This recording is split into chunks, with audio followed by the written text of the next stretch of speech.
കോതമംഗലം ടൗണിൽ ഏത് സമയത്തും മറിഞ്ഞു വീഴാവുന്ന വിധത്തിൽ വിളക്കുകാലുകൾ.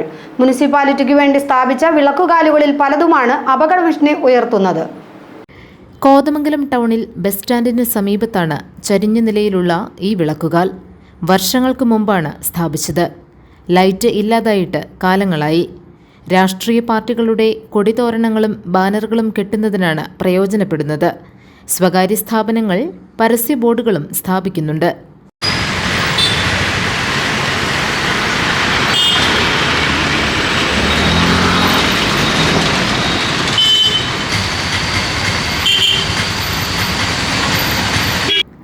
സമാനാവസ്ഥയിൽ മറ്റു ചില പോസ്റ്റുകളും നിൽക്കുന്നുണ്ട്. 10 വർഷം മുമ്പ് സ്വകാര്യ കമ്പനിക്ക് കരാർ നൽകിയാണ് വിളക്കുകാൽ സ്ഥാപിച്ചത്.